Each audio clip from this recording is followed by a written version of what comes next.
Buckle up, sports fanatics. This is the Sports Chasers Podcast, your HQ for in-depth sports talk.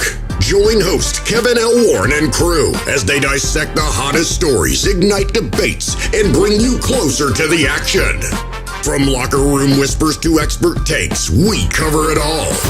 It's game time, so strap in and grab a drink. The Sports Chasers Podcast starts right now.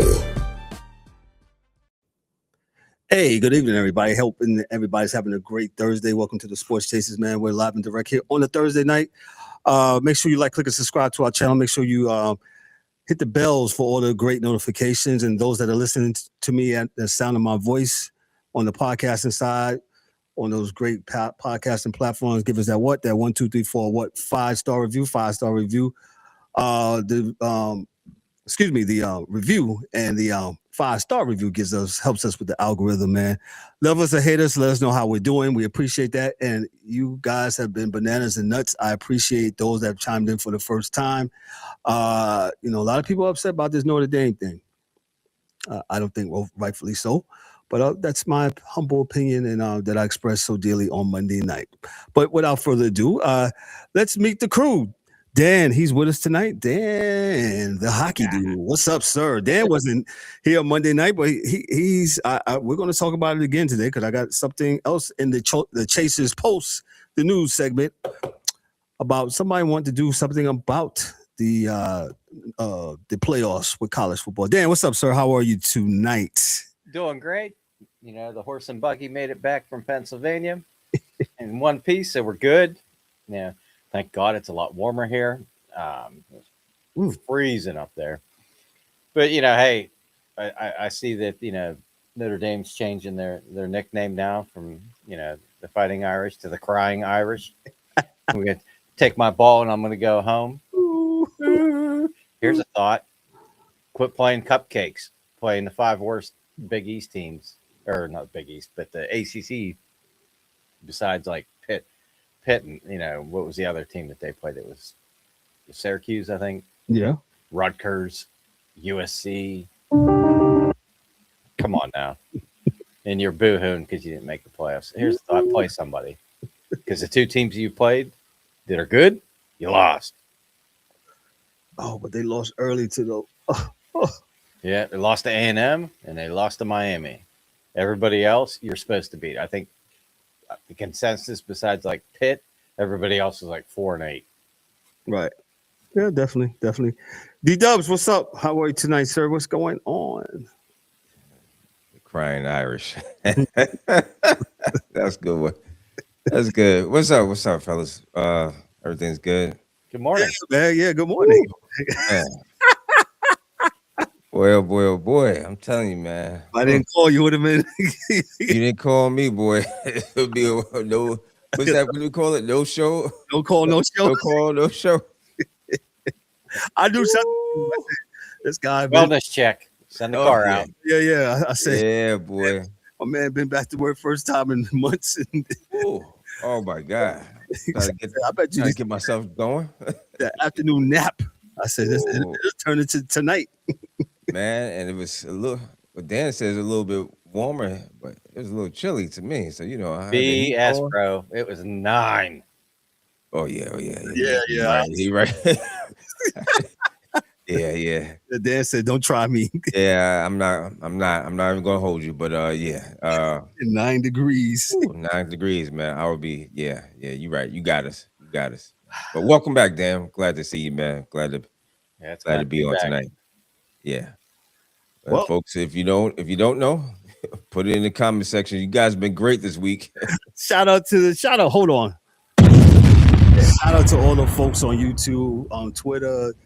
No, Twitter's X. What I want to say, TikTok, Facebook. Yeah. Man, you guys, I haven't even had a chance to really look at them, man. But to you, all you guys who.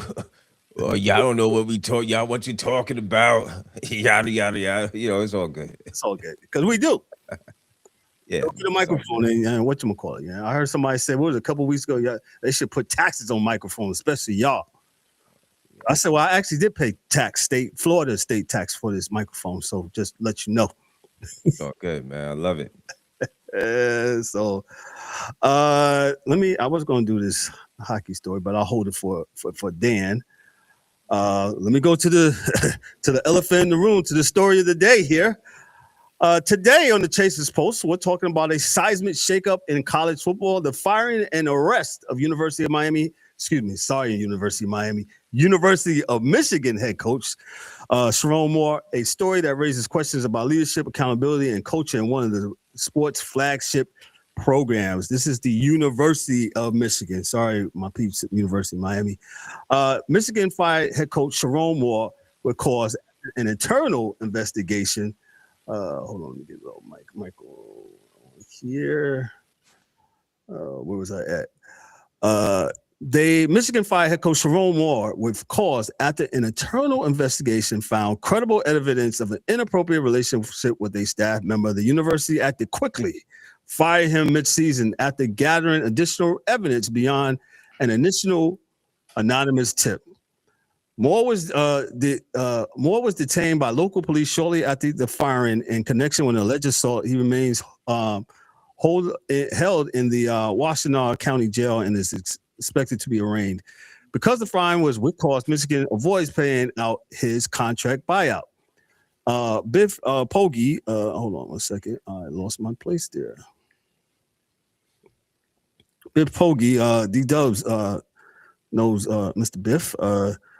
Used to coach at UNC Charlotte. Biff Poggi was named interim head coach for the upcoming Citrus Bowl and beyond. Michigan finished the season in 93, earning a Citrus Bowl berth despite the turmoil. The investigation and arrests come amid a broader context of the compliance issues and scandals around the program in recent seasons.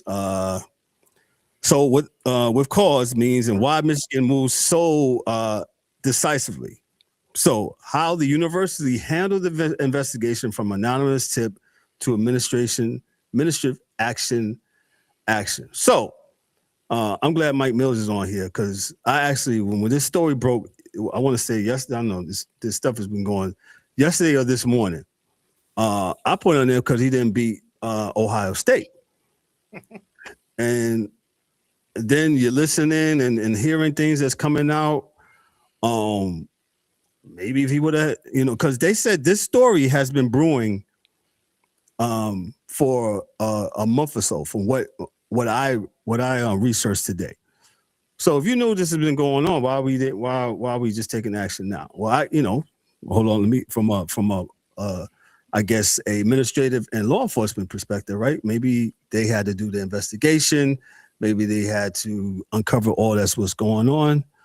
But as I said, hey, he didn't beat Ohio State, and all of a sudden, man, this comes down as a whirlwind, and I don't know. It's just what it is. He was Moore was actually handpicked by Harbaugh before he left, and Harbaugh left with he left with some kind of scandal, not no scandal like this, of course, but the whole cheating and all that stuff that he had, man. So. First of all, I'm Mike Mills. Greetings and salutations to you, sir. How are you? I'm gonna start off with Mike. How are you tonight, Mike? I'm good. Greetings and salutations. I want to start with that Mr. Coach Moore was very bold because, as you just said, he was handpicked by Harbaugh, who left with foolishness.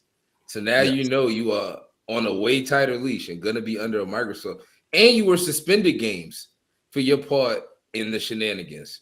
So why would you even like test your power? So like that was real bold of him, and also real stupid, especially if he was going to lose to Ohio State, because beating Ohio State could basically save you from anything in the state of Michigan. So I just think the man is just crazy, man. I mean, I hope his team could focus, and I hope they don't focus because they playing my Longhorns in the bowl game. So I hope they don't focus. I hope this ruins the program. All jokes aside, but yeah, just terrible timing and terrible all-around behavior from both sides.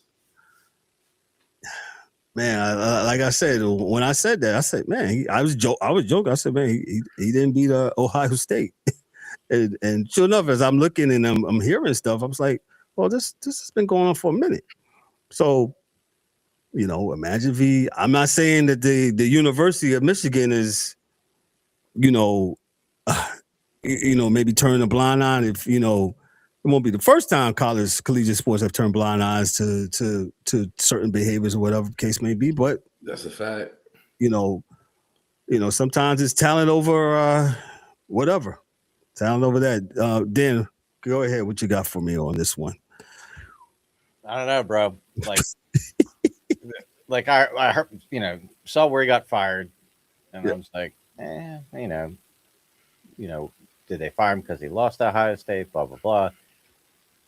But then, the particulars started coming out, and I was like, okay, yeah, he probably needs to go. Allegedly happened. So, clean slate now. They get to pick whoever they want, and I just can't believe teams are still playing bowl games. I thought they all went home. Stop trying to kill what we got left, man. There's like five or six teams, Big 12, and of course the Crying Irish. They went home. Crying Irish. So, kudos for Texas. Michigan actually playing in a bowl game. I think this college football is going to kill the bowls because teams aren't going to play, or everybody and their brother that's good on either team that's playing is going to opt out. So enjoy it this year. Enjoy your bowl games because that's coming to an end. Gotcha. D-Dubs, we're talking about former coach of Michigan, Sherrone Moore. He's gone. He's fired by the University of Michigan, and he actually was arrested by the local authorities. I don't have the police blotter in front of me or the police report, but maybe you do. Hey, shout out to your main man, the assistant coach who's now taking over as interim at the Citrus Bowl. Go ahead, D-Dubs. What you got?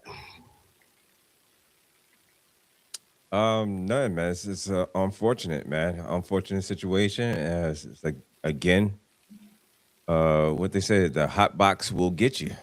This is another case of the hot box.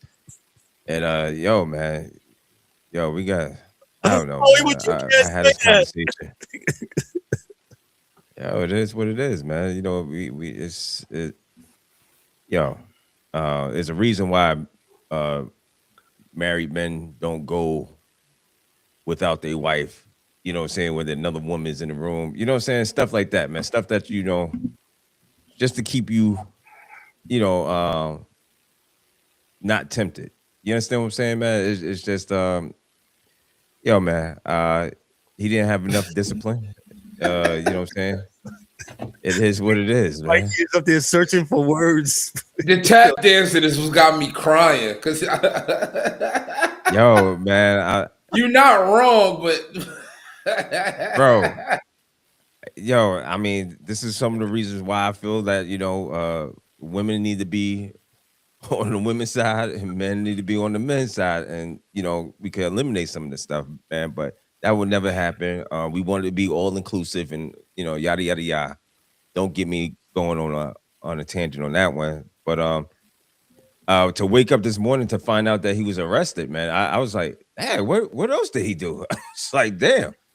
And then the story just kept on getting bigger and bigger. And Kev, also to that point, I think he lost to Ohio State, didn't win that game.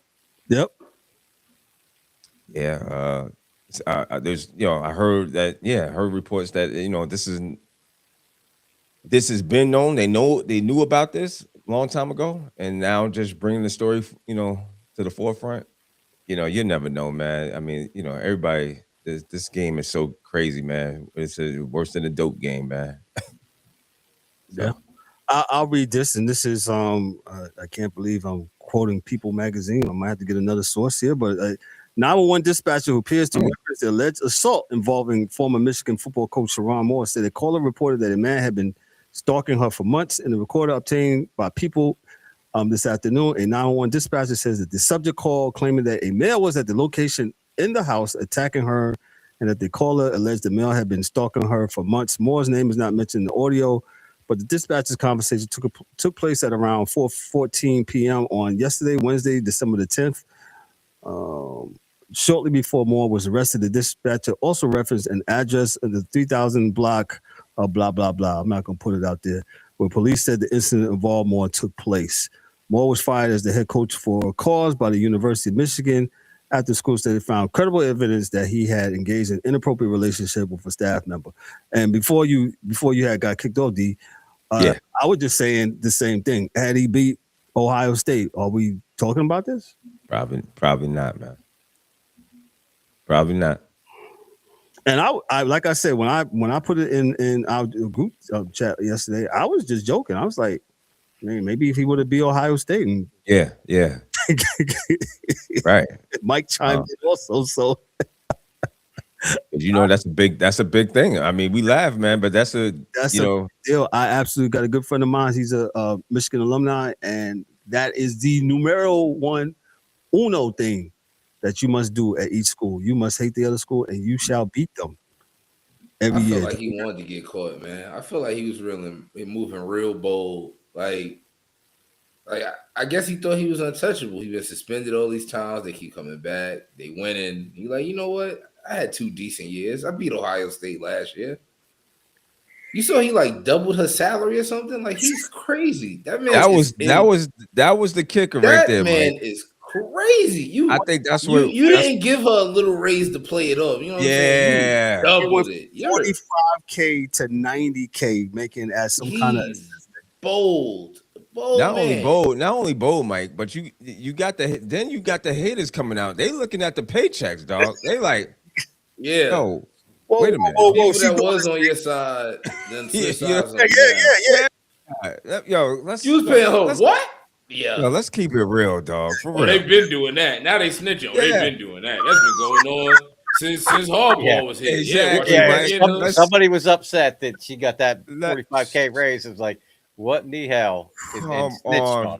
They've been doing that since her undergrad. Yeah, since her undergrad. Yes. And we about to solve the case, right? So that's the real thing, Kev. He says, hey, that salary went from 45K to 90K. And then you didn't beat Ohio State. Just saying. Yeah, you said somebody told me what I said. Check his social media. He said he was wilding out on social media. Like wilding, like the girl in tow. You know, like the page he was following and stuff like that. That's I mean, he got a type. If you look at her and you look at his wife, he got a type. So that's all I'm gonna say. He was all I following can say, his type. man. What they say, man. If you want to know about a person, check their social media, man. Definitely check their follows, man. Check the digital footprint.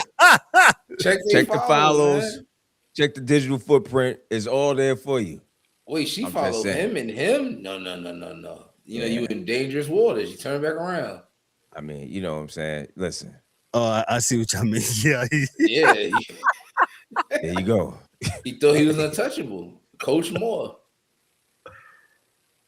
Mighty Wolverines. Hey, Coach, no more. Coach, no more. Wow. Yeah, wow. Yo. Kev, it is what it is, man. But again, this ain't the first. I mean, we ain't learned from his man down the street. What's his name? Meyer. Who? Urban Meyer. Not Meyer, the other one in Michigan State. He had the other. He got fired. He got fired. Good gracious, what's his name? It's gonna kill me. But I mean, this ain't gonna be the first. It won't be the last. This has happened. Ime Udoka. I mean, how many times, man? These guys won't learn. They, as long as you got a pretty little young tenderoni in there, and you got that coach that think he's the one, and he's young, and he's out there. You know what I'm saying? He got a wife, and that's another thing. People would have probably frowned upon it had he been single and he's just chilling, but he got a wife, and in the corporate world, they'll look at once they find out, they'll look at you like crazy, like you moving crazy out here, and then again, that's when he been out there. Everybody started telling it. You know what I'm saying? So, no, man, she went from 45K to 90K, and like you said, somebody in personnel said, "Whoa." That's what did it, bro. I'm telling you. Not even somebody, her peers, man. The peers around her was like, "What? Yeah, doing the same job? Wait a minute, hold on." All she do is pick up the footballs. Wait, and you got moved up like that?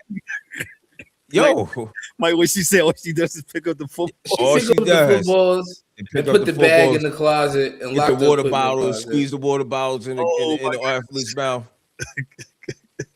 Yo, she went from an executive. What? I'm just saying, man. Need to pick up footballs. What else you do? Yeah, I mean, that's all. That's all I got on that one, man. Yeah, let's move on. Let's move on. We'll stay in the same vein, college football, and this is from Yahoo Sports, from Ross Dellinger at Yahoo Sports. He says this: when a blue blood program like Notre Dame, undefeated, top-tier metrics, national brand, gets left out of college football play, it forces a real conversation about structure, equity, and the spirit and the sport claims to value. Are we picking the 4 best teams or the 4 most convenient? He said, let's dive in. So he says this: Notre Dame's exclusion sparked major controversy. Despite a strong resume, Notre Dame was left out of the final CFP rankings, causing national backlash and renewal concerns about fairness and consistency. Dellinger reports conflicting explanations between committee members, including reliance on game control metrics, injury considerations, and brand resonance. He says the growing consensus, the 12-team playoff is not enough, he says. Many decision makers quoted in the article say expansion beyond 12, possibly 14, or even 16 is becoming more attractive to avoid these annual controversies. Athletic directors and commissioners are frustrated. Power brokers across several conferences privately told Yahoo Sports they feel the CFP selection process lacks transparency and relies too heavily on subjective criteria. And then there's the financial pressure plays a role. He says more teams, more revenue, more markets, more TV windows, and fewer PR disasters like this year's fallout. Notre Dame's unique position hurts them. Notre Dame's independence means no conference championship game. Let me read that again. Notre Dame's independence means no conference championship game, and Dellinger highlights that the selection committee members openly admit this hurts the Irish every year. Fans and media and coaches are calling the system broken. The outcry was louder than any CFP controversy since 2014, fueling urgency for a more inclusive playoff model. I will be part of the panel again. Let me dive into this. So, again, for all of those that are saying, Notre Dame has this lucrative television contract with NBC Sports that runs through 2037, right? So you got the television, they're paying you a lot of money, right? But all of your sports teams are where? In the Atlantic Coast Conference, which is called the ACC, right? But the football program is independent and they're rocking with this contract with football. So follow me, right? What some preachers say, you're tracking with me, right? So with that, flow chart. Yeah, right. So you're independent over here in football, but the rest of the sports, you're with the ACC, right? So every year, you guys probably got to make sure you, I guess, schedule better. Maybe Dan can pick that, get that for me real quick, because Dan's got it already. I mean, if you're going to play ACC teams, maybe you need to play the best. I don't know. I do know this. For all those that chimed in this week, y'all don't know what y'all talking about. It's easier than what you think to get into a conference. They don't need a conference, or it's not about the conference. You can't tell me that you can't get into a conference. Deals have been made to be broken, and me and Dan figured it out on the phone last night how Notre Dame can absolutely get into the Atlantic Coast Conference, even with the NBC deal. Deals have been made to be broken. They do it all the time. They restructure contracts, all of that. It can be done. It's not an ironclad contract. And shout out to my main man, Paul Feinbaum. He says nobody really checks for Notre Dame like that on NBC anyway. I think the highest yielding television rating they had on NBC was the USC game, and USC was trash this year. Pow. I'll wait. Hold on. Let me give myself. Hold on. Dan, go ahead. I'm done. All right. So we'll just run through this all-star lineup that they had this year. Yep. So they played Miami week 1, lost 27-24. Had a bye week 2. Week 3, they played Texas A&M, and they lost to them by 1 point, 41-40. Then they took on Kevin's alma mater, the 2-10 Purdue Boilermakers. Shout out to my alma mater. Then next week, they played Arkansas. After that, they played Boise, NC State, USC, Boston College, 2-10. Then they played Navy. And then they played Pitt, Syracuse, 3-9. And then they played Stanford, 4-8. And the thing with Notre Dame is they get to handpick their schedule. Them and UConn are the only 2 independents that they have listed in the standings. UConn need to get their ass in the whatchamacallit too. But well, the Big East is gone, man. Yeah, like Mikey said in the chat, wandering. Big East is gone. So they wandering. They don't have no home. But like, if you're gonna handpick these games, you play like probably out of this. Like, I watched the Pitt game when they played them, and there's a noticeable difference when either their defense or offensive linemen line up against like Pitt. Syracuse is probably the same way, and I would assume that probably NC State is the same way, where they're not getting the 5 stars. They're rocking with the 3s and the 4s star players, and Notre Dame was noticeably bigger on both sides of the football. So, and they got the 2 great running backs, so they ran all over them. But like, seriously, like, you can pick 5 out of the ACC to play every year, but at the end of the day, you played 2 good teams out of that, with being A&M and Miami, and you lost both. Like Navy, they're 9-2, but they don't play a lot of big schools during the year. USC was 9-3, but I don't know if that record's indicative as they was ranked. They was all right. They beat Michigan. They're okay, but it was all right. The whole thing of them, boo-hooing that they didn't get in at 10-2. Get over yourself. Did you play in a conference final? Championship? The ACC, I don't get it, but I do. Duke was 6-1 in the conference. They couldn't win outside of the conference, but damn, did they win every ACC game. And they got in, guess what? They beat Virginia. So if I'm Duke, I don't schedule anybody but ACC teams.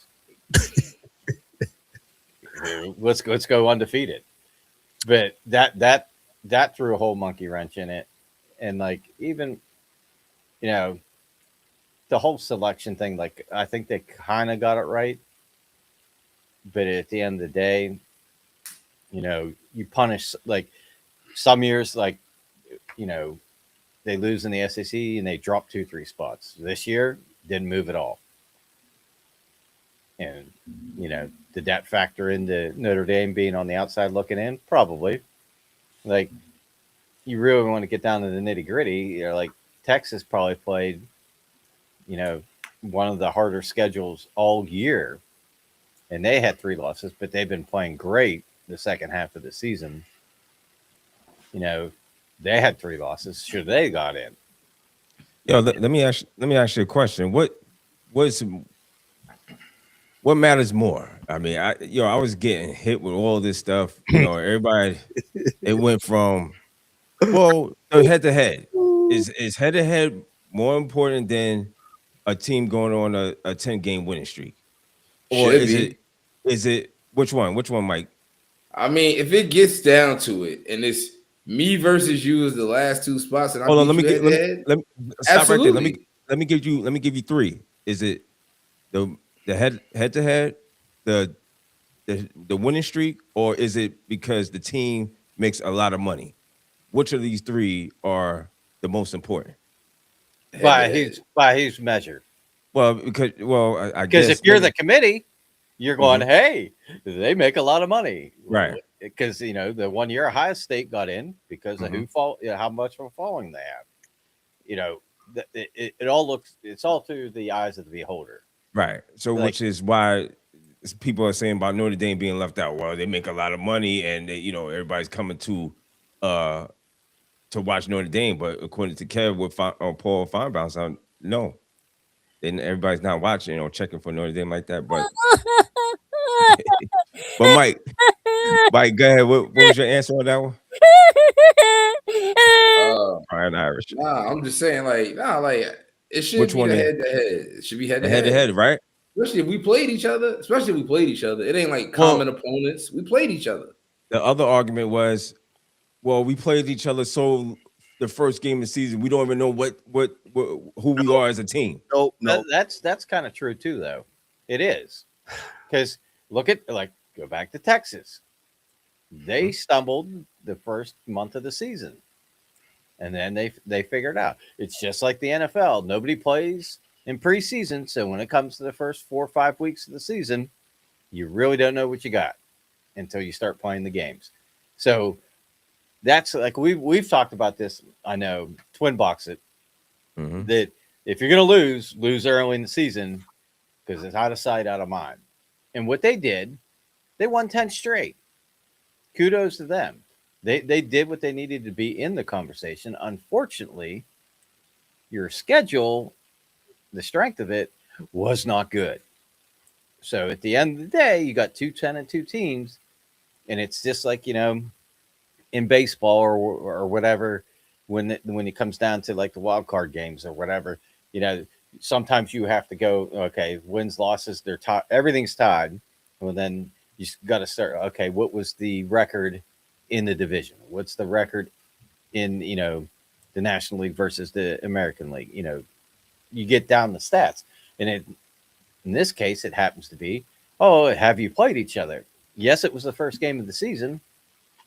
And there is some truth to the, hey, you don't know what you got, because, Carson Beck just came in and, he wasn't the quarterback there last year. So you got some new faces. Look at North Carolina. They lost 70 kids and brought in 70 through the portal. That's a completely different team. You don't know what you got. But at the end of the day, that's one of the tiebreakers. You played that other team, and they beat you. And then the second game, you played A&M, and those were your really only 2 hard games all year. You lost them both. Sorry. So you could have won 15 straight after that if you didn't play anybody. If you get to handpick your schedule and pick cupcakes the whole way through, because that's the easiest way for Notre Dame has the easiest path to get to the football playoff, because they can pick their schedule. They don't have to play a conference game. So stop boo-hooing when your ass is sitting at home. Okay, so what I can, from what you're saying is, so BYU and Tulane should not be there. If we go, you know what I'm saying, in the grand scheme of things, BYU, Tulane should not be there. Here's the whole thing. I mean, BYU's in the Power Conference. They only lost 2 games, and the 2 games they lost to was to a top 5. Both of them were A&M, wasn't it? Right. Tulane and James Madison. I'm sorry, James, man. Thank you. Well, wasn't they the highest Group of 5 division winners or something? Is that why they got in? The 2 of them were, yeah. I think they should get in. I think that adds some parity. I think they should get in. They won their conference. I don't think those games are going to be good, though. Could we agree on that? I mean, this is year 1 of it. They're not supposed to be good. Okay. And then I'm going to also say, if conference championships don't matter, then when they realigned the conferences, why did all these conferences that didn't have a championship game get one? Because remember, a lot of these conferences ain't had no championship game. They was just, all right, whoever got the best record at the end. So Well, I think Notre that's going Dame to be part of the problem too. Is if this is going to negatively impact your chances of being in this playoff thing, these championship games are going to go away. Yeah, because that's the thing is Alabama had to play an extra game. Did they get dominated? Pretty much. But they also beat Georgia earlier in the year. So they're basically 1-1 against each other. And you look at their strength of schedule, who they play, and how nasty the SEC was this year. Them in a 3 losses, like if they played JMU or Tulane or, some of these other teams, they're probably going to win that first game. When you get down to the final 8, that's a different story. But this whole thing is like, what did they say when they came out with this 12 team thing? Hey, why don't we? We're going to expand it so we get the 12 best teams. So, just because those other conferences, they won their conference, they're getting in like Tulane and JMU over BYU, because I think they lost both of those to Texas Tech. Is who they lost to. Who is nasty. Their defense is absolutely nasty. So, do we have the 12 best teams? Should BYU and Notre Dame be in? And JMU and Tulane be there? I mean, that's what it boils down to. But the criteria they set out, if the 2 top, ranked teams, not in a Power 5, get into this thing. Yeah. And that's what left me with, and they're not going to do it, but they just need to blow the whole thing up. The system is flawed, big time. And just blow it up, because, you're never going to make nobody happy because this has happened before. This has happened last year, 2 years. Florida State, a couple other teams, and so we're never going to make like these nobody teams want to duck the smoke and get rewarded for it. No, you want to be the best. You need to schedule the best and make it to the thing. So, of course, you're going to get a year with a Duke, right? A team that can't win, but they get right in conference play. And you see they didn't make it, right? Because we're not rewarding that foolishness. Hey, Mike, that's on Monday, I said when Kevin was reading on Monday, and the words that was used was elite. What was the other word, Kevin? It was something else. And I'm saying, well, if you want to be considered an elite program, or you telling me you're an elite program, you need to get busy and get with the elitists. Well, the elite people. Duke should have made it. They should have put Duke in there. They won the conference. Should have put them in there. I thought to the letter of the law. They're not going to play an AC unless you put them against Miami. They're not going to win. Yeah. Hey, Miami shouldn't have made it. You didn't win your conference. That should have been Duke's spot. They didn't even play in the game. And it doesn't make for good TV. It doesn't make for good TV, guys. I don't want to hear that, right? We put in the best of the best when they do the NCAA tournament, right? But is it really the best? If 5-27 Montana win, they get in, right? 5-20. Well, yeah. You know what I'm saying? If 7-22 LIU win, they get in, right? So shout out to Mike Duke Bristol should have been right in there. Section. Shout out to the angry one. Yeah, shout out. In the comment section. Yeah. Even if you go to 16 teams, you're going to have the same issues. Yeah, because somebody's going to and they're going to be sad. They need to just call it what it is. We only want who we want in playoffs. Just call it what it is. Like I said, you remember when they played Ohio State in there because they had better falling and they were going to draw and they were going to make more money at the game. And the thing is though, like your Tulanes and the JMUs, they're almost like Boise or TCU. They could get through the first game and probably beat some of these teams, but they're so much smaller that in size that like you saw what happened when was it TCU played what was it, Georgia or Ohio State? They were so beat up that they just got smashed. Like they have to play 3 games to win a championship. Yeah, they could probably sneak by 1 or maybe 2, but it's just, it's attrition, taking in all those hits, wearing them down.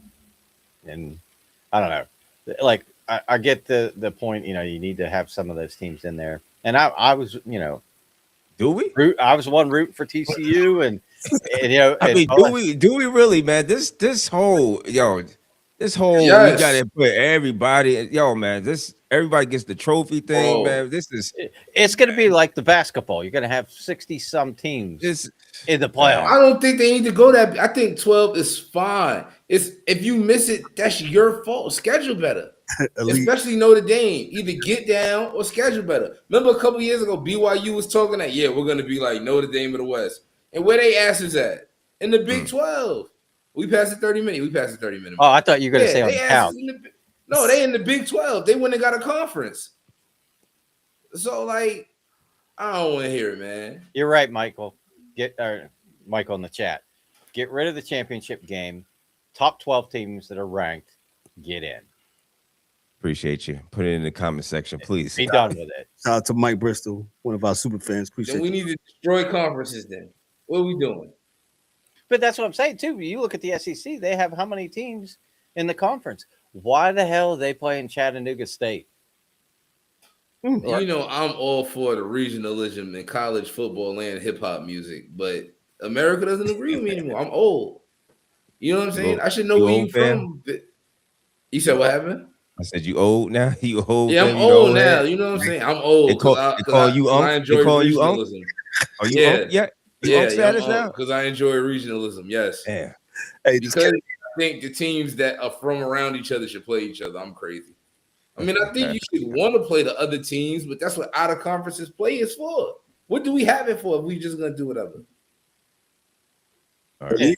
And the funny part is the Big Ten championship might be the best game that was played all year, even with these playoffs. Facts. That's a real fact. And that was a regional game. Indiana, Ohio State, teams that belong together. Yep. We shall move on. We're still here with the Chasers Post. What's going on in the news for the last week? Let's turn our eyes to baseball. Baseball offseason just went from slow burn to a full 3-alarm blaze. God. This is Mike's. With 3 headline-making contracts that signal teams are ready to spend big and reshape the 2026 baseball landscape. And this is from Front Office Sports from Eric Fisher. MLB's 2025-2026 seasons, all-season players has picked up strong. 3 major free agent deals are setting the tone for what is expected to be a robust offseason of signings and trades. And we'll start with the first deal. Pete Alonso, 5-year, $155 million contract with the Baltimore Orioles, one of the largest deals in franchise history. Kyle Schwarber, he signed a 5-year, $150 million pact with the Philadelphia Phillies, keeping the MVP caliber bat in Philly. And then Mike's other closer, the Edwin Diaz, 3 years, $69 million with the LA Dodgers. You heard it right. The LA Dodgers keep on getting richer, bolstering a bullpen that just won back-to-back World Series titles.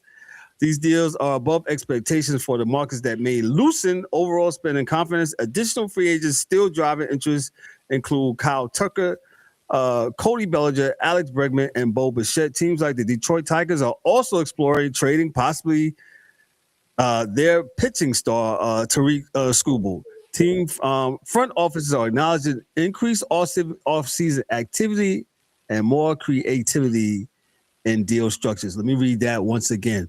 Team front offices like the Dodgers are acknowledging increased off-season activity and more creativity in deal structures. So let me just interpret what that last line that I just made. Teams like the Dodgers, right? You know, I'm a Yankee fan. Been a Yankee fan pretty much all my life. I'm not mad at the Dodgers. The Dodgers are operating within the guidelines that's Major League Baseball, right? So they can defer salaries from now to the year, in the words, well, no, I don't want to use that guy's name, not after what 50 said about him. No. I'll just say from now to the year 5,000. He says 3,000, but to the year 5,000. So they're deferring salaries, whatchamacallit, for a long time. So as we know, MLB does not have a salary cap. And this will continue to go on. The fact that the Detroit Tigers, who is not a small market team, stop it. They are either looking to shop or they don't want to spend the money on Tyrese Scoop. And I don't know. Dan always been saying on this show they need a salary floor. You got to spend some money because you got some teams out there they don't even come to the party. They do. So. Nah, they don't. So I'll start off with Mike. Mike, as a Mets fan, first of all, why they blaming Stearns? Because they need a scapegoat. Because they can't blame the owner. And y'all owner reminds me of Steve Ballmer. He's always, But go ahead. I'm sorry. I don't understand him, but now. Pete is 31, and Pete's defense gets worse and worse. So I can understand the not wanting to give Pete 5 years. But we could have did 3 and 100, 105, something to like even it out. It's not like we don't have the bread. So I don't get the not playing Pete. Diaz was up and down. And then he had drama with him sometimes. So I'm not too torn about that move. I'm not the biggest fan of Devin Williams, but I could. Yeah, exactly. That's how I feel about it. The Yankees was like, no, we tried. Look, buyer beware, no takebacks. Yeah, hey, you can keep your same apartment in the Lower East Side or Upper East Side, Devin. Yeah. Like, but yeah, baseball needs a salary floor. I'm not liking this deferred thing that the Dodgers is doing.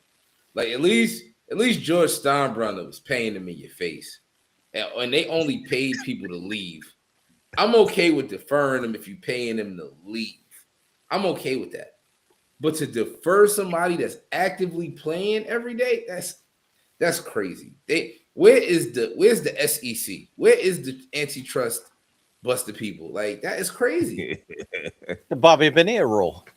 Yeah, like this is crazy. You should not be able to pay somebody. That's like paying them under the table. Like, come on, bro. It's like being a waitress. You get like $2 salary, and then you make $100 a night in tips. The tips are later. You know what I mean? It's like crazy. All I can say is sell the team, Bob. All I heard was, we're going to be active in free agency. No, you're not. Yeah, okay. I haven't seen the Pirates go. Well, they said they were in on the Kyle Schwarber. I'm like, there ain't no way in hell you're paying 3 years, $150 million. I think I saw that too. Like they was calling out. They was calling his agent or something. They was trying, but is that like the Rooney Rule? Just act like you trying to sign a African, a black coach or whatever, and you really wasn't going to go with it anyway. But hey, yeah, make it look good. Make it look good. Talk to a couple of these high dollar guys. We ain't going to sign them, but I don't even know if they gave him an offer. It was probably 3 years, $10 million. MLB Rooney Rule. Oh my God! You gotta call a Dominican outfielder, Hispanic outfielder. Well, the hot stove continues to heat up for the for baseball. We have some baseball talk here a little bit. Our last article here for the Chasers Pulse, little NASCAR here. Yeah, you know what? I used to live in Nassau country. Today on the Chasers Pulse, we dive into the landmark moment in motorsports where NASCAR and two of its own teams called a truce that could reshape the sport's economic landscape. Let's unpack what the settlement means for competition, ownership, and the future of racing. NASCAR has settled a major antitrust lawsuit. Mike just talked about antitrust. Brought by 23XI Racing and Front Row Sports. If you know who 23XI is, that's Michael Jordan's team. The legal battle began in October 2024. The legal dispute centered on NASCAR's charter agreement system, which governs guaranteed race entry and revenue distribution, and which the teams argue was anti-competitive and unfair. 23XI, co-owned by Michael Jordan and Denny Hamlin, and Front Row refused to sign NASCAR's 2025 charter deal, leading to the lawsuit. After 9 days of trial, all parties reached an agreement. Before the jury verdict was delivered, a key part of the settlement is implementing a Evergreen charter, essentially a permanent charter rights for teams rather than renewable ones, providing long-term stability and value. The 6 charters belonging to 23XI and Front Row have been returned for the 2026 season. Full financial terms of the settlement have been disclosed. Both sides highlighted a desire to move forward, constructively focus on growing the sport and deliver a more equitable environment for teams and fans. So I'll pass to D-Dubs because D-Dubs showed me this story a couple of weeks ago with the Michael Jordan team and NASCAR, sir. Yeah, it sounds like they came to agreement was it today? Yes, today.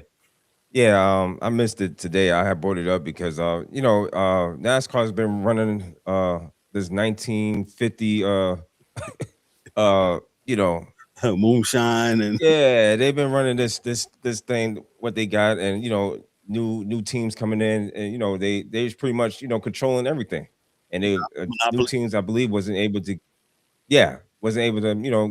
make money. It was always pretty much it's the old contracts, what I'm saying, like just like how boxing is outdated. A lot of stuff is outdated. And Mike was like, nah, this is not right. And Mike was not used to the contracts like that because, the NBA does business differently. And, NASCAR was just doing stuff the old way.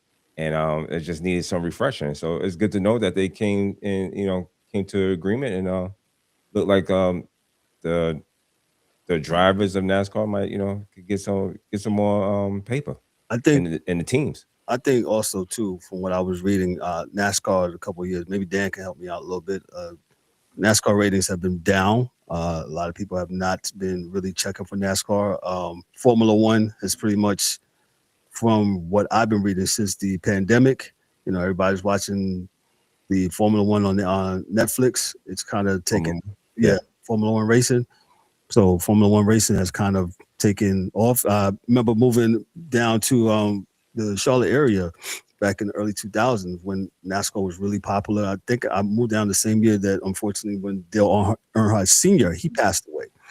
And how, his son and all that stuff. And it was really, really huge. And now you just really, you hear about, you got the diehards, that's following it. But Formula One has absolutely got the motorsports world taking it by force, man. So hey, shout out to Michael Jordan, shout out to the GOAT for going in there and doing some real stuff. Let me go on to this other article here, and this is going to segue into the hockey.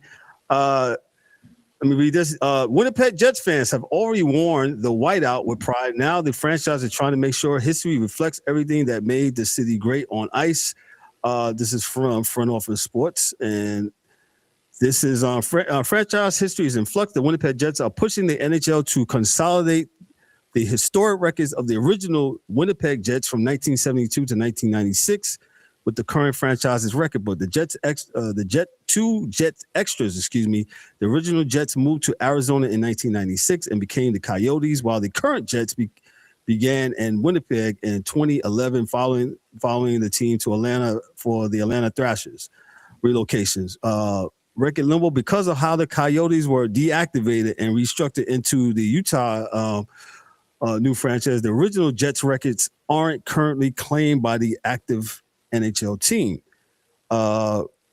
Chipman's request, Jets owner Mark Chipman wants to field the original Jets stat, including iconic players like Dale Howard-Chuck, into the present day's franchise history. NHL position, Gary Bettman says the league is evaluating the requests. The principals seem supported, but they're figuring out the logistics and fairness before moving forward. President in other sports, similar history reunifications happened in the NBA. I was about to say this. The Charlotte Hornets. Me and Mike was talking about that. The Bobcats and Hornets. That was an awful team name. The Cleveland Browns, and there was a couple others. So I think does OKC? No, I don't believe OKC. I don't know. I have to look that up again about OKC and Seattle. Maybe Ryan can help me out with that one. But Dan, I'll give it to you. Winnipeg Jets, and they want to get their stats and their information and all their history from when they began in 72 to 1996. Go ahead. Well, a lot of that has to do like with the Browns, right? When they left to go to Baltimore, one of the provisions was that they got to keep the franchise stats, the name, and all that stuff. But if you think about it, Winnipeg, it wasn't the original team, you know, when they moved to where they like say, hey, we're going to hold on to this stuff. You know, you're going to change the name anyway. You might as well start from scratch with your history and all that. But they actually came from, I believe, Atlanta this time. So really, you know, if anything, it would be, do they want to have like the Thrashers history? You know what I'm saying? Like, that's kind of like, you know, if they're going to get the team, like, you know, when Winnipeg left and the new team got all that stuff. So it's going to be more of just, you know, if the, you know, they're going to allow them to take all that back, I'm sure there'll be some sort of financial transaction, you know, to make that happen to where everybody's happy. But I think that's kind of, you know, because what's Atlanta going to do if they get another expansion team? Are they going to call up Winnipeg and be like, yo, we'd like that stuff back so that we have our history here? So we'll see how that works out. I don't foresee it being a huge, you know, issue for them to give it back, the stats and all that stuff. That's right, E. After that blistering performance last night, I had to break out the Ranger hat. They were in fuego against Chicago. They sucked. They didn't play well. What was I going to say to this? Yes, the OKC does own the historical rights to the Seattle Supersonics, but if a team goes back to Seattle, like the NBA plans on to, OKC will relinquish the history back. So that's kind of what I think is going to happen with the Winnipeg thing. You know what I mean? Because it's like you move to a new, like, you know, Arizona going to Utah. I mean, what you don't want, like, it's not like Arizona had, like, Shane Doan was a big deal for them. But you know what I mean? It's not like, you know, Gretzky played there. You know what I mean? You don't have that kind of history. So, I mean, I don't really think it's that big of a deal. Gotcha. Appreciate that. And I'm going to segue to you for hockey, sir. So do your thing, Dan. Well, yeah. Just back, you know, like I said, on a little vacation up north, and I actually got to take in the Penguins-Ducks game on Tuesday. I don't know, man. I did get to see your, you know, Anaheim. You know, I call that Rangers West. You got Kreider, Trouba, Veterano. I was a Veterano. Who's the other one? Granlund, I think, played for you guys too.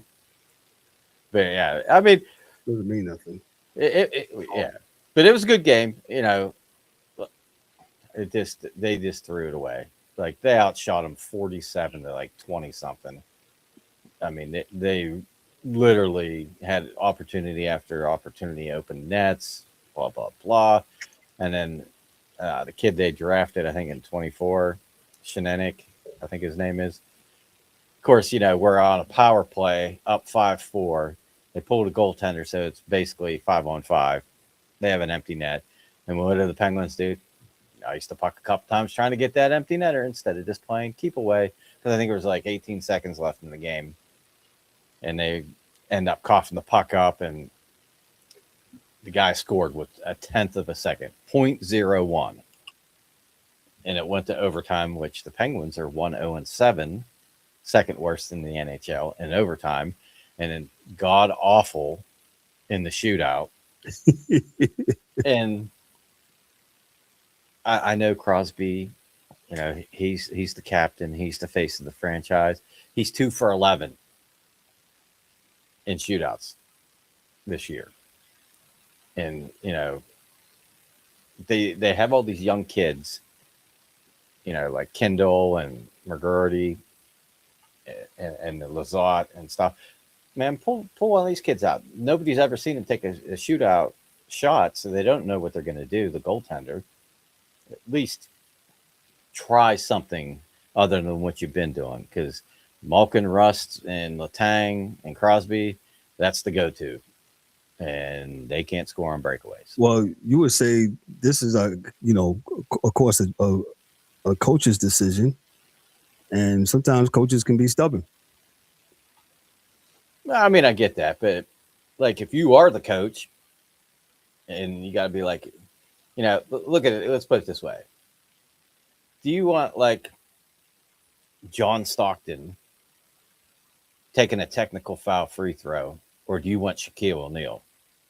Oh, John Stockton, of course, yes. You know what I'm saying? Like, the percentages are there to show you that these guys aren't scoring.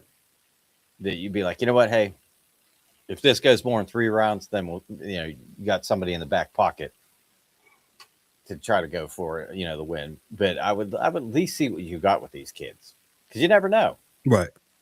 Like this younger generation, they, you see the Michigans and all this other crazy stuff they can do with the puck.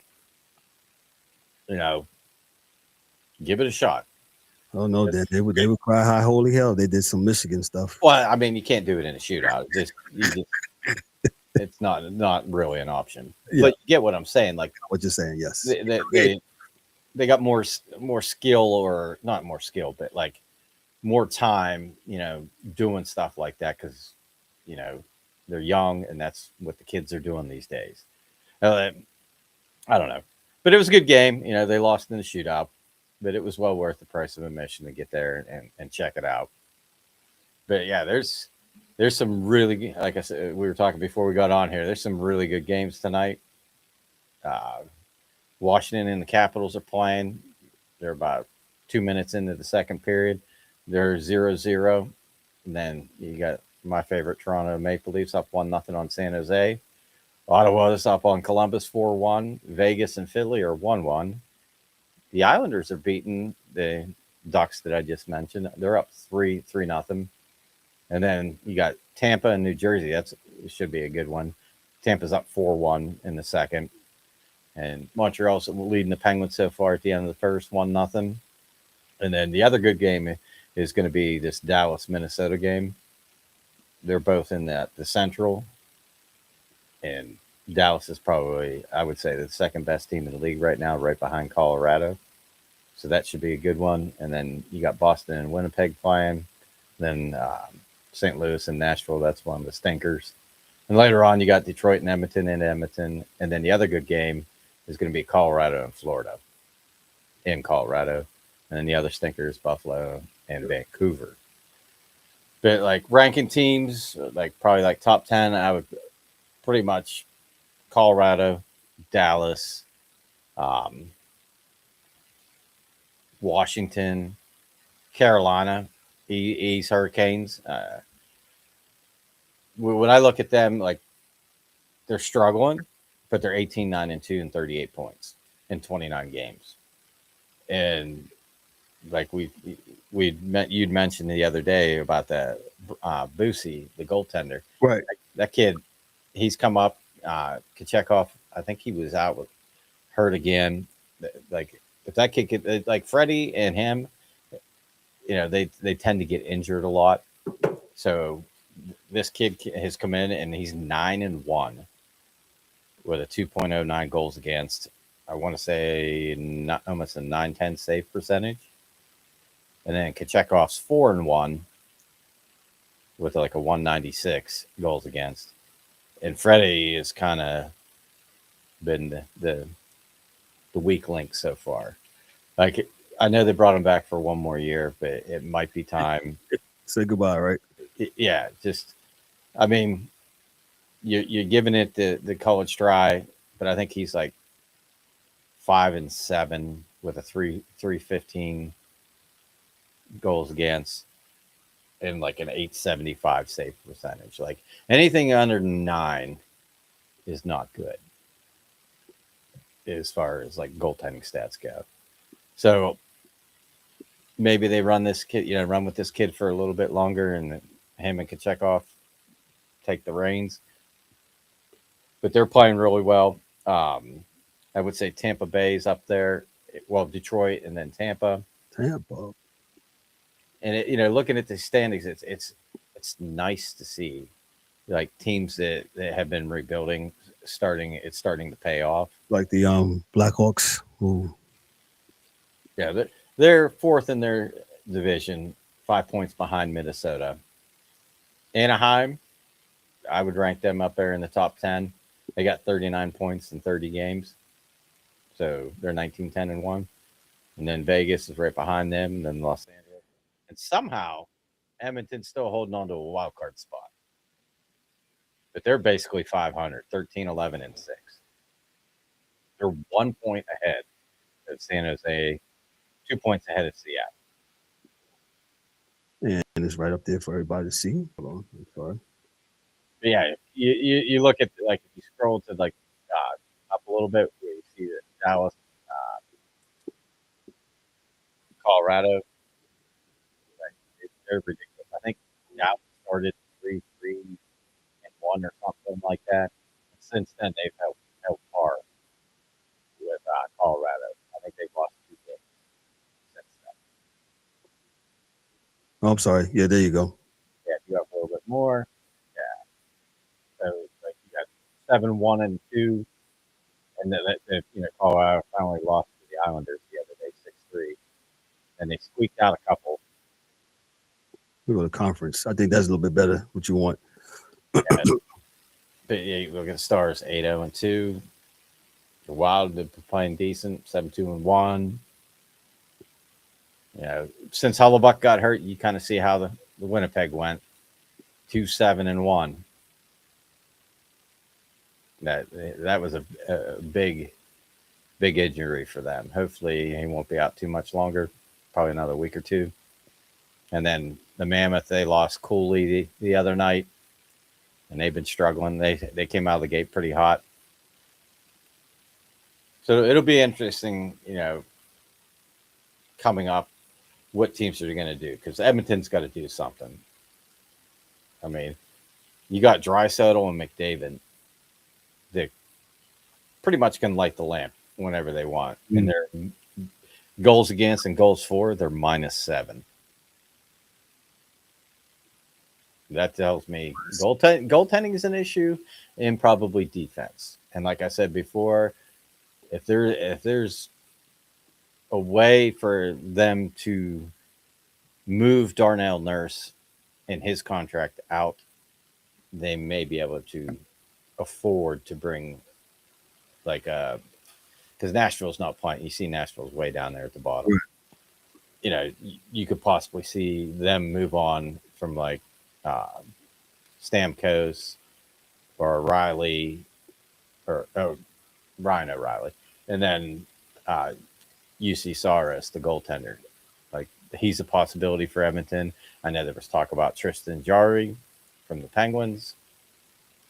And since he came back from injury, he's been playing really well. It's one of those things, like, I look at my team, like, I got the Rangers hat on, and I watched them play Chicago, and they got skunked 3-0 last night. That they did. And when I'm watching that game, it reminded me a lot of the Penguins in years prior. Because I'm like looking, I'm like, okay, they got Panarin, they got Zibanejad, they got Trocheck, Adam Fox has been hurt.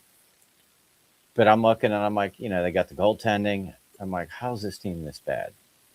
Yo, we almost beat Colorado, man, last week. That's what I'm saying. Like, to me, it reminds me of the Penguins, because they had Letang, they had Malkin, they had Crosby, they had Rust. And then you look at the rest of the lineup and you're like, who are these guys? Yeah. Then, go ahead. I'm sorry. I was just going to say, like, you have, is it Sosi, the defenseman, And some other guys, I'm just like, I think Robinson was one of your defensemen. I'm like, I never heard of it. I've never seen that kid play. And I'm sure a lot of it had to do with, injuries with him being up. But it was like Chicago literally outplayed them for damn near 60 minutes. Like the Rangers had like 2 times during the game where they had a good push and had some scoring opportunities, and then they went back. It's like almost like when they moved to Coach Sullivan from Pittsburgh, like all our woes became yours. You know what I'm saying? Yeah, that's a true fact. And with the talent level that you do have up front, I know Chris Kreider's not the most fleet of foot, but the guy will tip anything in front of the net. He's going to get you power play goals. Is it an area where you're struggling? Trouba, he wasn't. Like I said, I sent you the picture of him all in orange. It was like a PennDOT traffic cone out there. But his physicality, that's some of the stuff you guys are missing. You're missing the guys who go from the net. Like Lafreniere was by far the best player on your team last night. Like he's the one that had mostly all the chances. So Dan, let me ask you this, and I wanted let me ask you. Yeah, I had a question, Dan. So I'm doing a little, studying tonight. So if you was a general manager, would you try to? There was 4 names I was looking at. Would you try to trade Panarin? Like he struggled out of the gate, and apparently a haircut fixed it. Yeah, that's what I thought. but it depends on who you're moving them for, right? Well, you just said some physicality. Yeah, like would I trade him for Martin Necas, from Colorado? Well, yeah, like a younger, faster, bigger player that plays the body. Yeah, like it. Back to being at the game on Tuesday, in between the second and third period, they put stuff up on the Jumbotron stats or whatever, and through 40 minutes, the Penguins had 4 hits. I'm like, what are we doing? Like, the new age of hockey is the Olay. You just skate by and kind of swing your stick to try to knock the puck off.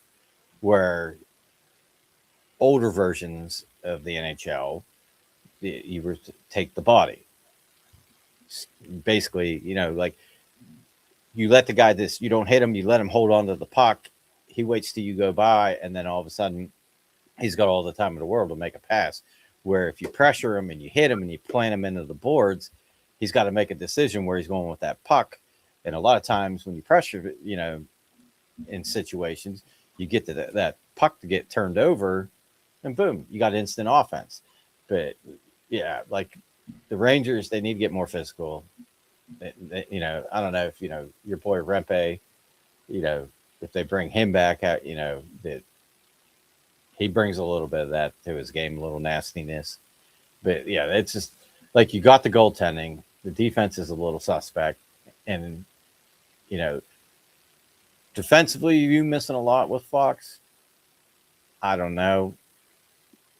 But offensively, absolutely. He's like another forward playing defense. Well, you know what I mean? So it's like you move some of the grit in the veteran presence out, and you really don't have it now at all. Like you have the veterans, but they're not physical. Like Zibanejad will actually hit people, and JT Miller, but it's like it's almost like they lost their will against Chicago. Like they beat them to all the pucks, and it was just, I don't know. I literally thought I was watching a Penguin game with, different jerseys, which those Centennial jerseys that they wore last night, both the Rangers and Chicago, were pretty dope. And it was cool to see him play, both of them wearing the darks. Just like Tampa Bay and Atlanta on my screen here for the Thursday night game. They both got on dark uniforms. Shout out to Tampa Bay. I love their old school. I call it the push-up popsicle uniform. Yeah. Those are good. Yeah. Anything else, Dan? What you got for us? Well, look, as we were talking about the jersey, so Colorado, it was from Quebec. So they have, I think, 7 games. They're wearing the throwbacks, kind of like when Carolina wears their Hartford Whaler jerseys. So they're wearing the Fleur de Lis. But they petitioned the league so that they could wear the Nordiques jersey when they play Montreal. I think it's January 29th, which back in the day, that was a heated rival, Quebec and Montreal. So that would be a cool game to watch. And like I was telling you, I pulled up the old YouTube and fired in the Good Friday Massacre Game 6 divisional series between Quebec and Montreal, and it was wild. Like, I think I was like 13 when that game was going on. But the difference in the way that hockey was played, in like the rules and like Montreal Forum, it was wild. It's like the glass around the end boards was like maybe a 4 or 5 foot sheet of plexiglass, not this 12-foot stuff they got down, the nets all around it. Behind the Montreal bench, where the seats start, there's no glass. It's open, so you could pimp slap the coach if he makes a bad decision. Damn. And then, like at the penalty box, there's no glass on the doors at the penalty box. I think there was like a 4-inch piece of plexiglass where the scorer and the announcer for the penalties and goals and stuff sit. I mean, there was nothing there. And then there was like actual fans in between them and the bench. Well, with no glass. That's why. Like the sides, some of the places didn't have glass at all, which was crazy. And then it obviously all the fisticuffs broke out. And you're seeing all this going on, and it's like, it started bringing back some memories. Like you had Antoine Stastny, Peter Stastny. The Stastny brothers of Quebec. You had Chris Nyland, Knuckles for Montreal, Guy Carbonneau, Larry Robinson. Some of these guys, they weren't wearing helmets because you didn't have to back then. So, yeah. That's crazy. That's crazy. I look at people. What's my main man play with Philadelphia? What's his name? Bobby Clark. He didn't wear no helmet. The last guy, which I believe that didn't wear a helmet, was your boy, Mr. Playboy, Ron Duguay. Ron Duguay, yeah, with the mullet. Yes, he had the lettuce going. He had the flow. Yeah, some bad Ranger teams back there. Yeah, Ron Duguay was so you couldn't put a helmet on that. You had that had to be shown. Yeah. And there's no real news either that I've seen other than they're gonna have the players check out the Olympic ice, and if they feel it's not safe, then they're not going to play.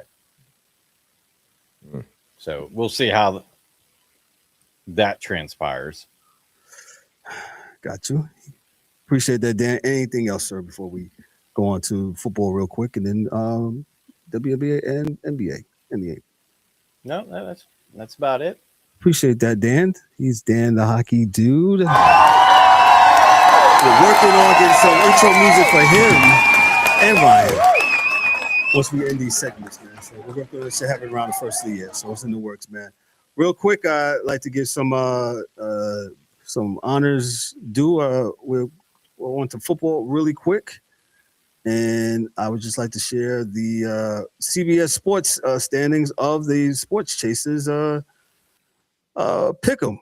Right now, you got the angry one, Mr. James E. Warren. He's got 139 points. Dan, he has 136. He's in second. Mike Mills, 133. D-Dub, 130. Ryan, he's got 126. Yours truly, 118. Jake Scott, 114. And the DA, he's got 3 111s. So that's who's leading the So you got some important games tonight. So don't get comfortable, E. I'm coming. I don't know how I fell to third. I was in second for the longest. So, well, he had that one week where he had 13. Yeah. So Yeah, he did. definitely. Just go over real quick the schedule. Like I said earlier, you got Tampa Bay. They're playing at home against Atlanta. Sunday schedule, you got Baltimore and Cincinnati. Some playoff implications maybe for Baltimore. If they lose, man, they not going to the playoff probability dips to, I don't know. He's been kind of pulling up that probability scale for me. You got Arizona against Houston. Houston, kind of took care of Kansas City last week. Buffalo, New England, this should be a very good game for AFC East supremacy. That's at 1 p.m. Cleveland against Chicago. They said that game is supposed to be played like -10 or something like that in Chicago. So God bless them. And I'm older and I don't want to be in that kind of weather. Put your rollie up. Yeah, you know what I'm saying? So Cleveland, Chicago, 1 p.m. The Chargers and Kansas City. That's another 1 p.m. game. AFC West. The Vegas versus Philadelphia. They travel east to face the man. What's wrong with the Eagles, man? What's up with Jalen Hurts? Like he couldn't get enough that he had to throw an interception. The guy fumbles it. He picks it up. And what's he do? He fumbles it again. I'm like, bro, you had 2 turnovers on the same damn play. Yo, man. I said Eagles been looking bad all season. Suspect. Fraud alert. Oh, yeah. Definitely. They have moved over. They just beat teams because they better than them. They haven't looked good all year. All year they've been beating teams because they just better. I've heard fans already say it's just go home. I said, what do you mean just go home? Like, no, like do you mean like go to let's just make it through the season? And no, they like go home. I'm like, wow. I'm like, already? Interesting. Yeah, very interesting. So hold on, Kev. One, and since he brought up Jalen Hurts, I mean, I've been hearing there's been a lot of Jalen Hurts slander already. I mean, like, he's just a guy. They call him a jag, dog. I was like, wow. I said, man won your Super Bowl. How soon we forget already? Man, been to 2 Super Bowls. This is what I'm saying. Yeah, I mean, threw for 300 yards in the first one. Man, we quick to throw people away, man. Just hold on, man. I mean, yes, hold on. Is Ryan there? Ryan, can you hear us? I know you had. I can hear you. I'm here. Got you, man. Your thoughts, man, on the Jalen Hurts, D-Dub says slander. Like I said, I've been preaching all season long that Jalen Hurts and the Eagles. I don't want to say they're bored, but they're just. I think they're going to be fine. I think as soon as they get to the playoffs, and I do think they're going to win their division. Everybody was preaching Dallas. No. I still think Philly was. A lot of people was preaching Dallas. That Dallas was going to overtake them. I'm not talking about you guys. I'm just talking about people in general. Around like where? Yeah. Nobody said that. Yeah, especially when Dallas went on that run, right? They beat a couple of teams. Yeah. So go ahead. Yeah. I mean, even through college and his whole career, Jalen Hurts he's a game manager. He doesn't turn the ball over. He's been turning the ball over a lot lately. That's because he's trying to make plays to satisfy people. Mm-hmm. So that's what it is. He's not even running the ball with his legs where he normally is really good at. He's a two-dimensional quarterback meaning that he can take off in the pocket. He can run, extend plays. But again, the running game is not there. With Saquon, Saquon had an unbelievable season last year, so it made the play action there. They're not going deep. You'll have the wide receivers open, then Jalen Hurts will miss them, and then Jalen Hurts will hit them, and then they'll drop the ball. So it's just everything is just out of whack for them. But that being said, they're still ahead of the division, correct? Yep. I mean, it's not hard to do. Yeah. But But But I get you. iron sharpens iron, man. When you know you have that division, and again, I'm not saying they're trying, they're losing on purpose. Obviously they're not. They are struggling, but I really do think they'll be fine. And come playoff time, you're going to see Jalen Hurts use his legs more, and they'd be more dynamic. It's as if they're playing possum. I don't want to say that because I know it's disrespectful to to the game of football, because anybody can beat you on any given Sunday. But it just seems like they're just waiting for the playoffs. That's what it looks like to me, to be honest. And I've been saying that, and I've been saying that for weeks. They just look like, okay, Out of all of them, if anybody who could turn it on, I think they could turn it off and on. So this team look like that team that lost to Tampa Bay in the first round. They look exactly the same, and I see history. You might be right. You might be right, and you might be right. They beating teams just because they better. They offense is not doing nothing. Jalen Hurts looking real pedestrian. A lot of penalties. Yeah, they not up to par. They look like that team that lost the Super Bowl and lost their coordinators. Except this the team that won the Super Bowl and got all their coordinators. So I don't understand it. So they'll see. Definitely. Let me move on to the other games here. Jets, they go down to Jacksonville. Face the Jaguars. Well, E, where you at, E? Got to put some respect on Goldilocks' name, bro. Washington travels to the Meadowlands to face my Giants. I want another loss. I want another loss, please. We are in the league. Watch y'all win this game. Y'all not supposed to win. Y'all just go ahead and mess it up. Stop it, Mike. Stop. There go y'all left tackle right here. There go y'all left tackle. Jackson Dart starting too. Oh yeah, he about to be extra. He can't help himself. Nah, he might be a late Josh scratch. Allen Jr. He got to scramble it in. That might be a late scratch. That boy can't help himself. Carolina goes down to New Orleans. Carolina, man. Tampa Bay better win tonight. Detroit, they travel to LA to face the Rams. Green Bay goes to Denver. That's going to be a very good game, 425 game. Indianapolis, shout out to Phillip Rivers. He has come out of retirement, 5 years, almost 5 years. He's come out of retirement, signed a deal with the Indianapolis Colts. Look at that. They will be in Seattle. One hit. He gets clocked once, he's done. He looked like a battleship. That boy is big now. Well, the reporter asked him at the press conference, straight up, he's like, how much you weigh? And he goes, this second? And he's like, yeah. And he goes, I don't know. But he looked a lot bigger. Looked like Cam Newton. This look like a straight out of a movie, though, man. I could see them making a movie. Jared Lorenzen back there. Dang, man, you went back. Jared Lorenzen. That's right. If y'all don't know, Google Jared Lorenzen, man. He looked like a damn linebacker playing quarterback, man. So Sid Fernandez. Shout out to Sid Fernandez, kid. Tennessee versus they travel to San Francisco. Minnesota and Dallas will play Sunday night. And then you have on Monday night, Dan's Steelers, they host the Miami Dolphins on Monday night here for Week 14 on ESPN at Acrisure Stadium. Anybody got anything on that Watts situation? I heard he's in a hospital or something with lung issues. I don't know if y'all seen that earlier today, but yeah. So I gotta say, Mike Watts. Yeah, or TJ. TJ Watts, excuse me. Yes. I did not hear that, D-Dubs. Go ahead. You got anything? Oh no, I don't have it up, but yeah, I seen that was one of the stories. Steelers. It was a lung issue. He had something with his lung. Yeah, he was. Yeah, he wasn't feeling right.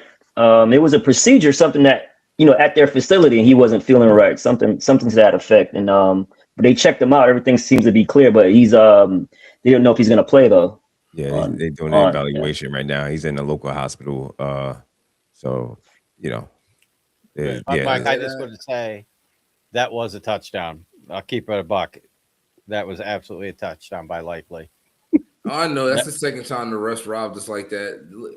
Those of y'all at home, look up Lee Evans against the Patriots in the playoffs. Same thing, 2 steps, and they robbed us. We got the Jesse James incident. against the Patriots in the playoff game that was a touchdown. Oh, yeah, I forgot about Jesse James. Yeah, I remember that play. Stand Jesse James, boy. Some BS call. I'm like, why are they reviewing this? This guy like basically ran to the corner store with the football. They called it incomplete. I was like, all right. I mean, I'll take it, but that's some BS. And I really wanted to see Harbaugh after the game because I figured he was going to lose his mind. Right. Yeah. Because I thought. I thought possession 2 steps and they touch you, then it's over. You know what I'm saying? It's a touchdown.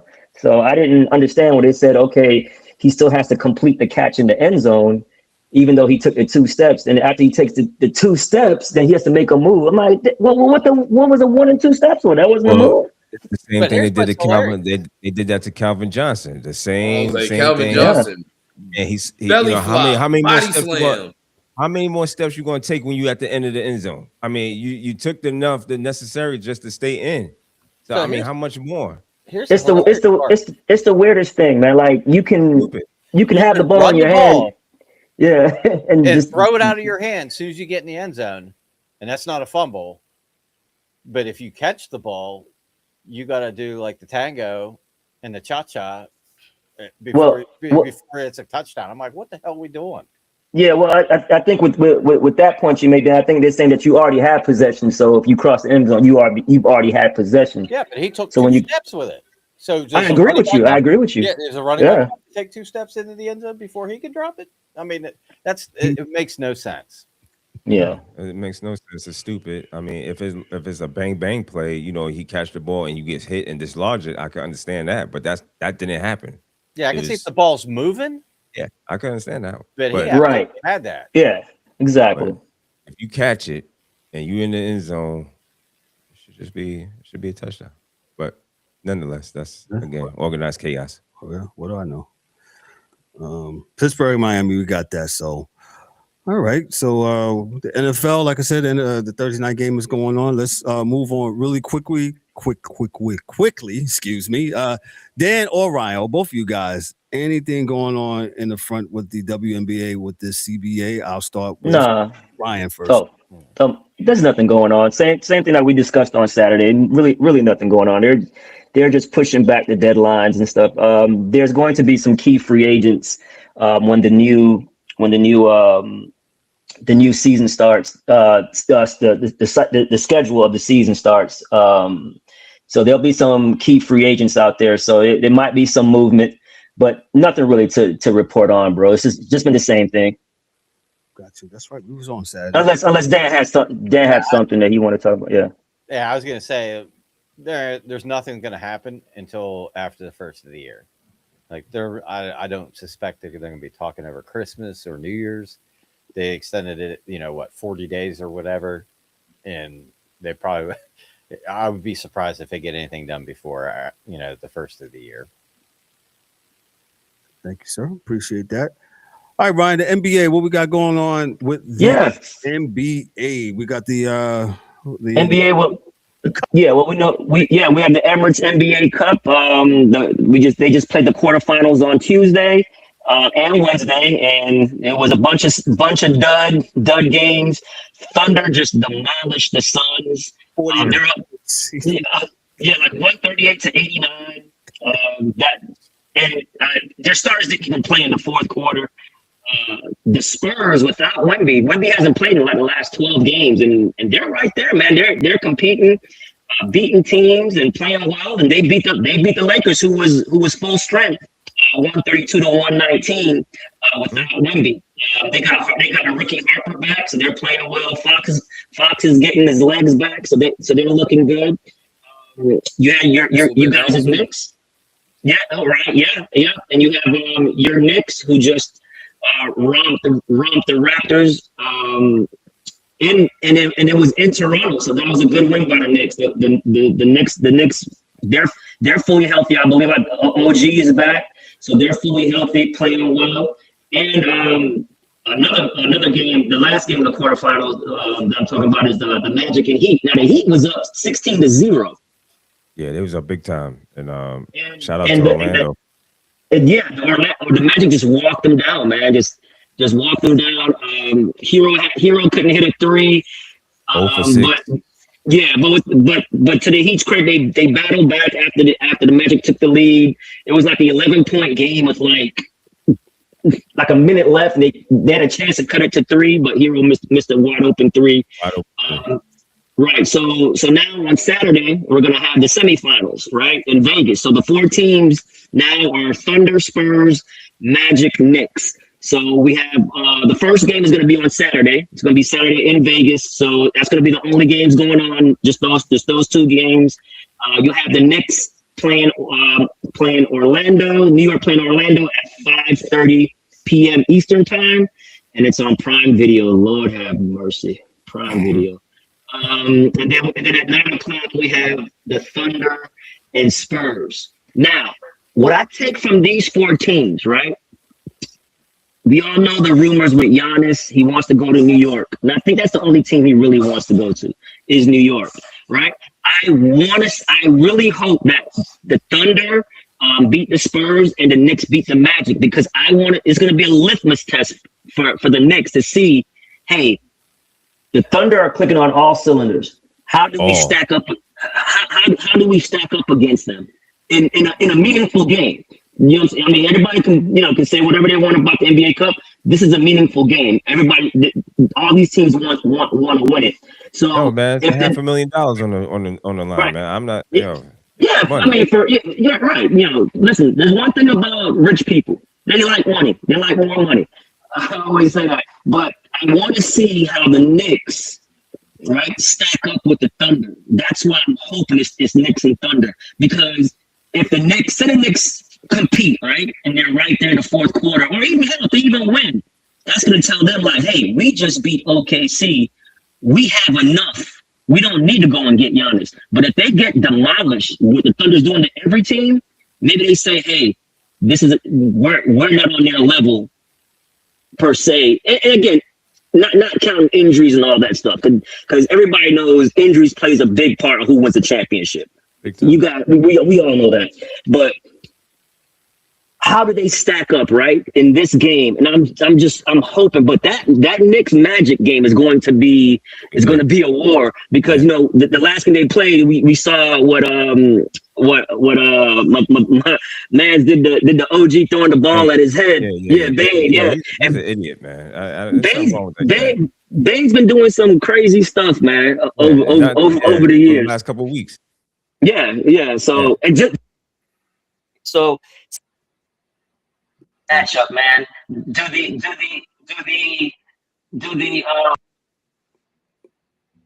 Right, you clipped and I'm sure they're going to compete. The Knicks play hard. They play defense. Everybody's back. OG's back. Mitch is back. Hart is now in the starting lineup. So Hart is catching his flow. Back on the bench. Yes, sir. Right. And I believe Hart should start, because I think Hart just gives y'all this energy that you guys need. The more he plays, the better the Knicks are, in my opinion. I like what Hart gives you guys. Hart can give you anything. He's basically a low triple-double waiting to happen every game he plays. Because he plays with that much intensity and that much force. And again, Deuce McBride is hurt, Ryan. Oh, Deuce is out. Okay, Deuce is out. And that's your backup point guard. So that's big. But I want to see, do the Knicks compete with the Thunder? Because if they get smacked, like Thunder smacking everybody, that's gonna trigger something with that Knicks front office, man. Because man, your window to win a championship is just so minute, man. It's so small. If you have the pieces where you can go and get a Giannis. And obviously, Cat would have to be in it. But like I always told you guys, if it's Cat and one of those guys, I'm doing it. Now, if it's Cat and 2 other guys, then I might not, because you might mess up your depth. But if I checked today, an OG is making like $40 million, bro. Yeah. And next year he's making $42 million. After that, it's 45, and then it's 48. And Cat is making like 53.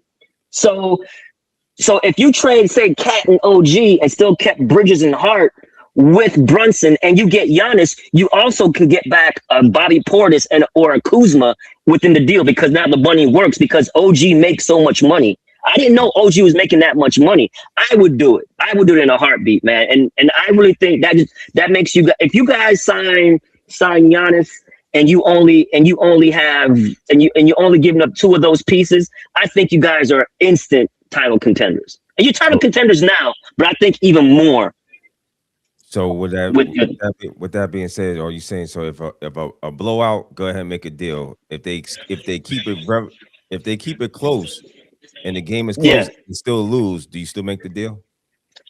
I'm making the deal regardless, right? If I'm the Knicks, because Giannis is a generational talent, and he's still only 31 years old, so he's not past.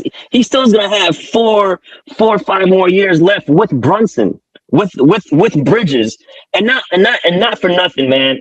It might be good to flip that OG contract because the man is injury prone. He's hurt every year. There's something wrong with him. The good thing with Bridges is he doesn't miss any games.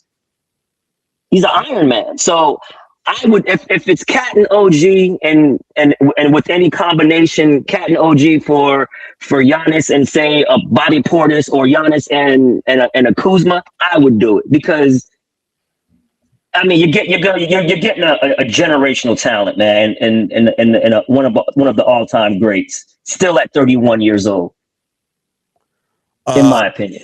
I would like to report this. I know y'all guys probably heard it. Maybe y'all didn't.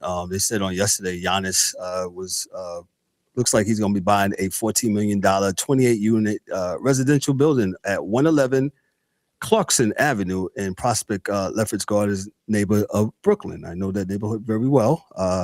Very, how can I say, it's been very gentrified and very, but yeah, they said that he's buying it. So, Ryan, I didn't know that either about OG making that money too. So yes, man, it works. The money works, and you'll get a piece back.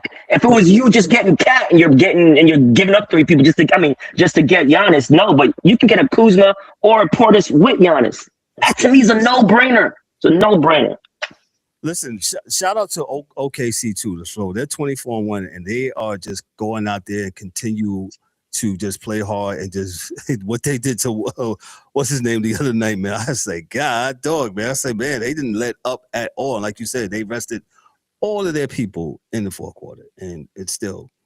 So, shout out to OKC, and yeah, I'm here for it. I'm definitely here for it. Anything else with the NBA, Ryan? Before we get on that, man, just concentrate on the NBA Cup. And that's about it right now. And like you said, man, shout out to OKC. I think they tied the best start to a season so far, and it looks like they're just not skipping a beat. Even with it, I mean, they haven't even been healthy. Their starting unit hasn't even played a whole game together yet. Nope. Yeah, somebody's always out. It's crazy. Crazy. It's crazy. And I hate to keep beating a dead horse, but Lord have mercy, they got the Clippers pick.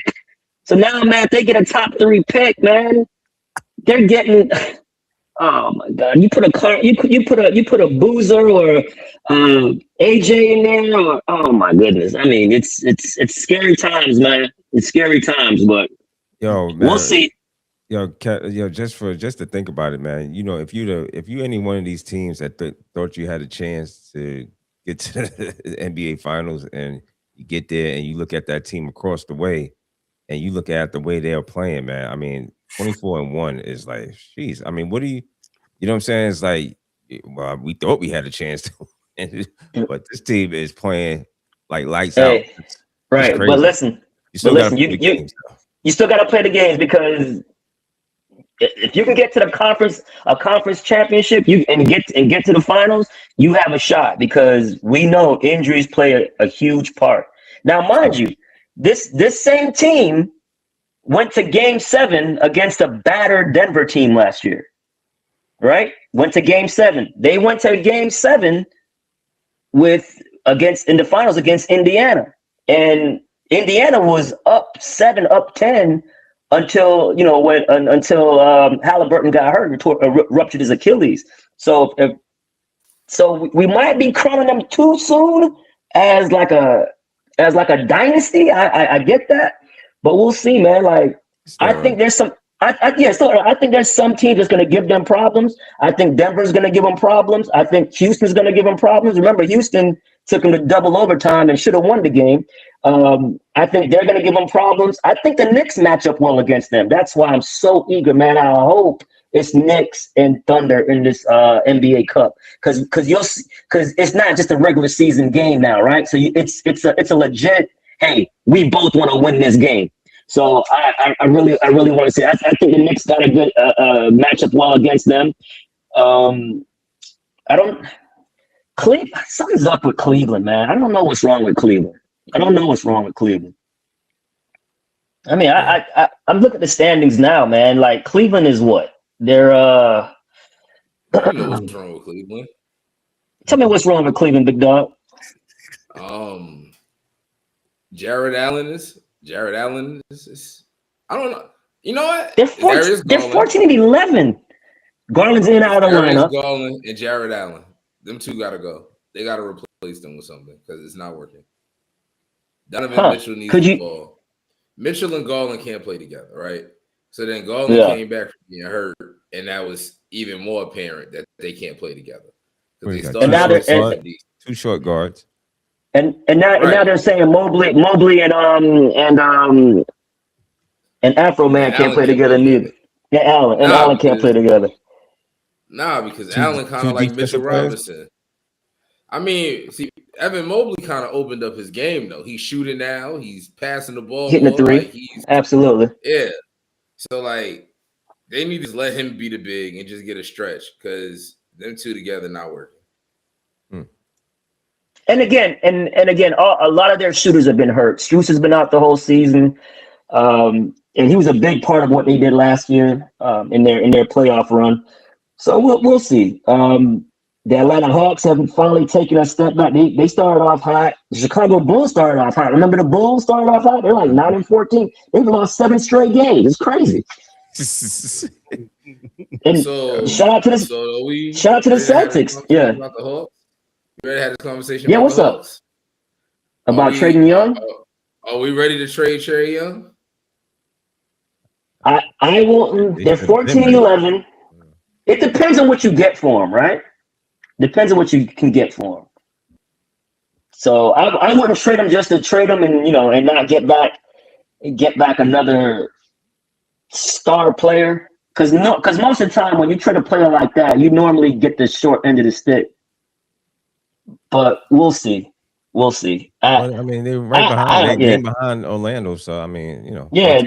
I mean, hey, you gotta. I think you gotta wait it out a little bit. Who that? Yeah, they're 14-11. Yeah, and it's tight. And shout out to the East. The East looks deep this year. You know what I mean? Even Philly, with the injuries, but it's, even with Indiana still. I mean, 6-18, but you know what's going on there. So. Right, I'm shocked. Boston, number 3 right now. Yeah, they've won 5 in a row, 15-9. Yeah, 4 games behind the league in Detroit. Who'd have thought the Pistons would be number 1 right now, right? Yeah. I didn't. I mean, I knew they would take another step, but they were the 6th seed last year. I'm thinking, okay, maybe they can get a top 4 seed. No, but they're playing unbelievable. Yeah, they're taking steps. And then that was a double steps, and 10-5. So, hey. Yeah, so we'll Christmas see, man. Yeah, Christmas time is coming. We got that nice slate of games on Christmas Day, so we'll see what happens, man. We'll see what happens. That's all I got for you, Kev. Thank you. He is Ryan D'Souza with the NBA. Real quick before we go, like I said, I got a plug with the University of Michigan, a former player, and basically I got just this 2 seconds ago, man. Basically said that it was a former player that dropped this story. So what? Imagine that. Oh, he took somebody's girl. Imagine that. Old P. Diddy taking somebody's girl, man. Look at that. Crazy, man. Definitely crazy, man. Definitely crazy. Pod shots. We're moving to the pod shots. Mike Mills, what you got, man? Oh man, shout out to everybody in the in the comment section. Shout out to everybody that couldn't be here tonight. Shout out to everybody that was here tonight. And shout out to Takistan, man. Y'all love us, so I love y'all. Yeah, they still showing us love and we appreciate them. That's about it. Shout out to Takistan. Hey, is Takistan where Khabib and them are? Is that Russia? No, I don't know. I don't know where exactly. Sorry, Takistan, my bad.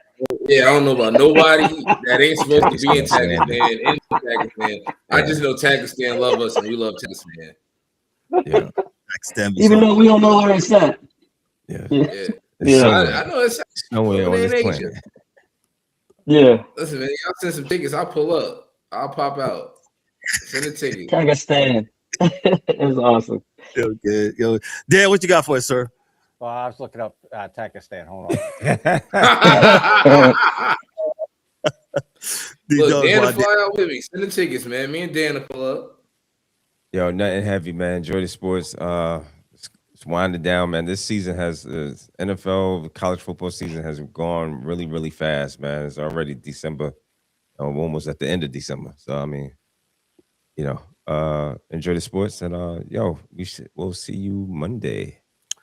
Appreciate that. Dan, what you got for us, sir? Nothing. I'll check that later. Yeah, great show. Shout out to D&E. Yeah, they couldn't be with us tonight, but great show.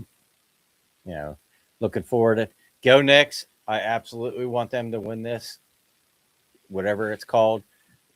Just so you guys, be on the same par as the Lakers. You can hang that banner and be proud.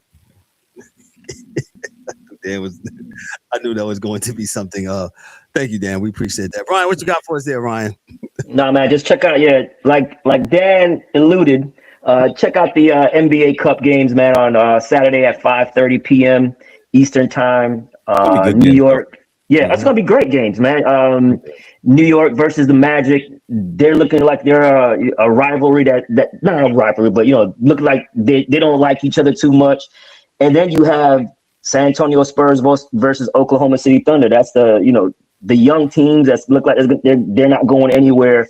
Obviously, the OKC Thunder, the defending champions, 24-1. And just to let you know, these games count, right? These two games count on your record. The finals, if you make the finals, that game does not count on your record. So, gotcha. Yeah. All right. Yeah. That's about it, man. And see y'all next week. Gotcha. I don't have anything really a lot for this, man. Thank you for all those that joined us today. Thank you for all those that joined us on the comments this week. I'm pretty sure we'll have some more for you. You guys have been very, very, very, very proactive and very persistent. We appreciate y'all on all platforms. TikTok, y'all been letting us know. YouTube, Facebook, even Twitch. We got to round up Twitch. See what's going on with Twitch too, man. But we appreciate all the comments. We welcome them, as D-Dubs always says, eloquently. Put them in the comments.